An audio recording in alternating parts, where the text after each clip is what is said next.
बोलो।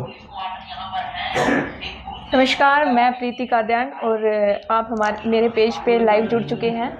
दिन भर की खबरों के बाद जब हम शाम को कुछ टाइम के लिए फ्री होते हैं तो हमारे दिमाग में आता है कि हम कुछ अलग तरह की जानकारी आपके साथ साझा करें।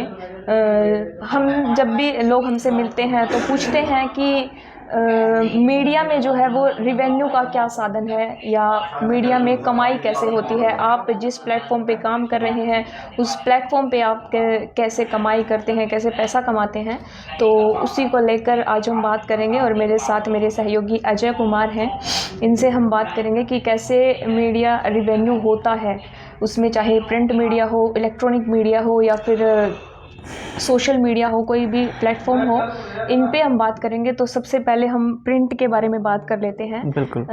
जब प्रिंट की बात आती है तो लोग सुनते हैं कि एक अखबार को जब अखबार कोई भी अखबार बनाता है तो उसमें उसका 10 से 14 रुपये का खर्चा आता है और उसके बाद वो अखबार 3, 4 या 5 रुपये में बिकता है।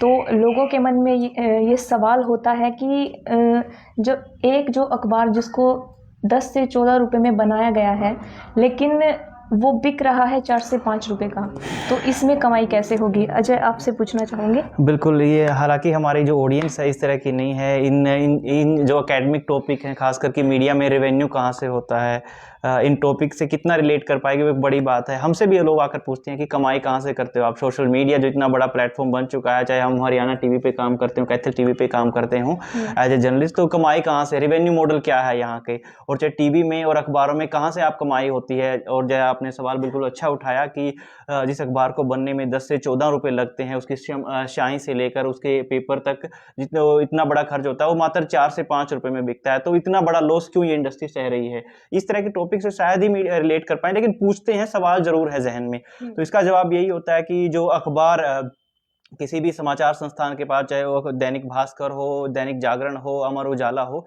जो भी समाचार पेपर होता है, वो जिस भी देश से हम आयात करते हैं, इंपोर्ट एक्सपोर्ट करते हैं, उस पर सरकार सब्सिडी देती है।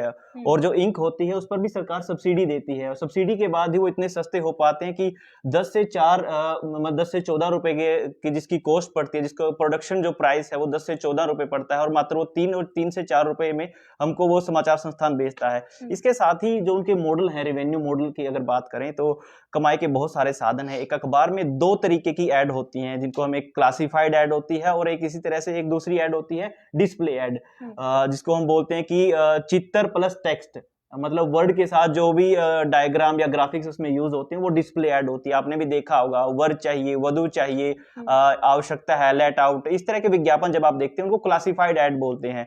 तो इन विज्ञापनों से अखबार कमाई करता है। तो प्रिंट की तो ये बात रही। और पर वर्ड के हिसाब से जैसे साइज होता है अखबार का, जैसे कि मैं जिक्र करूंगी 16x20 ये साइज होता है। जैसे तो हर अखबार के अपने साइज होते हैं। जैसे टैबलॉइड न्यूज़पेपर है, हम आमतौर पर टैबलॉइड न्यूज़पेपर पढ़ते हैं, उसका अपना साइज है, तो पर वर्ड के हिसाब से चार्ज करते हैं उसमें, और साइज के अकॉर्डिंग भी चार्ज होते हैं। तो दोनों तरीकों की एड से रिवेन्यू होते हैं, चाहे डिस्प्ले एडवर्टीजमेंट हो या फिर क्लासिफाइड एडवर्टीजमेंट हो। तो प्रिंट की तो जहनी बात यही है कि दोनों तरीकों से कमाई हो सकती है। तो ये अखबार की बात थी, आगे आप शुरू कीजिए।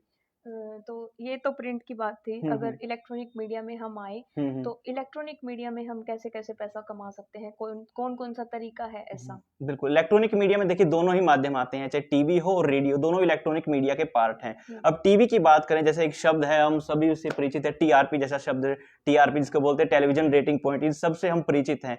टीआरपी से कमाई नहीं होती है। टीआरपी हर चैनल कोशिश करता है कि हमारी टीआरपी बढ़े, लेकिन वो बढ़ किस तरीके से सकती है, उसको लेकर तमाम से सवाल उठते हैं कि हम फूड प्रोग्राम दें या थोड़े लड़ाई झगड़े वाले, कॉन्फ्लिक्ट वाले प्रोग्राम दे ताकि हमारी टीआरपी बढ़े। तो टेलीविजन रेटिंग पॉइंट के मापने के भी अलग अलग तरीके हैं। मैं आपको जिक्र करूं तो जैसे इनटेम हमारी एक संस्था है भारत की, इंडियन टेलीविजन ऑडियंस मेजरमेंट, जो 2 तरीकों से मेजर करती है। जैसे उसका परंपरागत जो तरीका था वो डायरी, जैसे किसी गांव का उदाहरण दो, प्रति 100 टीवी सेट के साथ डायरी दे दी जाती थी कि आप नोट कीजिए कि आप कौन सा प्रोग्राम देख रहे हैं और प्रोग्राम के साथ साथ आप किस समय कौन सा प्रोग्राम देखते हैं और किस चैनल को कितना टाइम देते हैं, तो वो डायरी में नोट करना होता था। उसके हिसाब से वो आंकड़े जुटाते थे, हाँ ये प्रोग्राम सबसे ज्यादा देखा जा रहा है और इस समय पे टीवी सबसे ज्यादा देखा जा रहा है। तो जिसकी टीआरपी ज्यादा होती थी, मतलब जो ज्यादा देखा जाता था, उसको ज्यादा ऐड मिलती थी। तो ऐड मिलने से यहाँ रेवेन्यू होता है। तो ये टीवी की बात थी। इन टाइम का ये एक तरीका था कि डायरी द्वारा।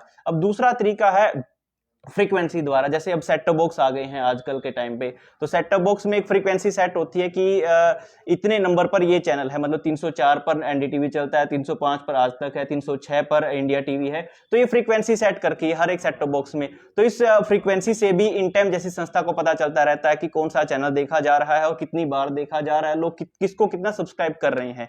तो ये एक इलेक्ट्रॉनिक में जो टीआरपी कैलकुलेशन का जो तरीका है वो दोनों तरीके हैं, डायरी द्वारा, फ्रीक्वेंसी द्वारा। और हालांकि भारत में एक और संस्था है बार्क, जिस पर अभी सवालिया निशान खड़े हो गए थे। मैं बात करूं तो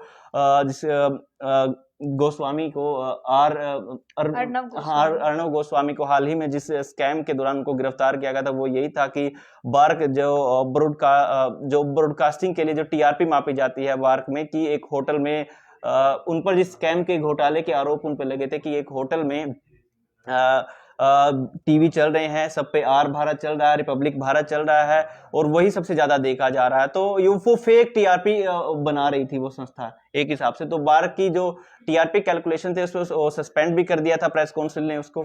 तो टीवी की तो ये बात थी जी। तो टीवी की तो हो गई। अब अगर सोशल मीडिया पे आए, क्योंकि आज के ज़माने में कोई भी शायद ही कोई ऐसा होगा जो सोशल मीडिया पे एक्टिव नहीं है। लगभग हर इंसान आज सोशल मीडिया से जुड़ा हुआ है।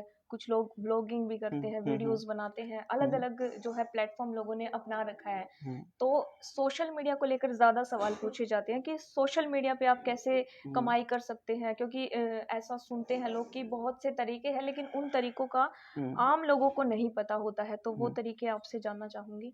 बिल्कुल, अब हर कोई चाहता है आपके कितने सब्सक्राइबर हो गए, आपके कितने फॉलोअर हो गए हैं।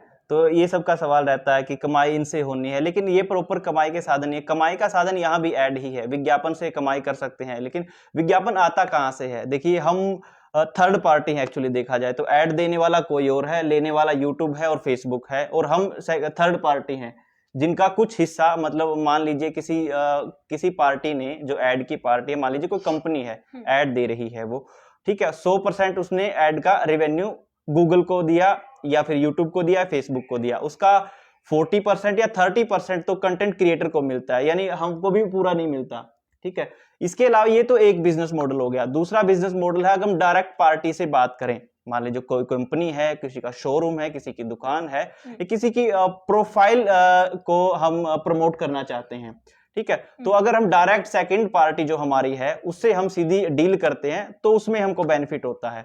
इसी के साथ फेसबुक मोनेटाइजेशन पॉलिसी के थ्रू हमको देता है, यूट्यूब भी हमको एक मोनेटाइजेशन पॉलिसी के थ्रू हमको एड जनरेट करने का मौका देता है। तो ये रिवेन्यू मॉडल थे जी। तो कुल मिला के अगर हम औसत निकालें मीडिया का, तो मीडिया का जो रिवेन्यू है वो ऐड पे निर्भर करता है। औसत हम निकालें। हाँ। तो ये छोटी सी जानकारी थी जो हमने आपको दी, मेरे सहयोगी अजय के साथ हम दोनों ने आपको दी। ये जानकारी आपको कैसी लगी हमें इनबॉक्स में कमेंट करके ज़रूर बताइएगा, और अपनी अगर आप कोई राय देना चाहें तो वो भी आप दे सकते हैं। बिल्कुल, आप जुड़े रहिए मेरे साथ, आगे भी हम इस तरह की जो जानकारी आपके साथ साझा करते ही रहेंगे। नमस्कार। शुक्रिया।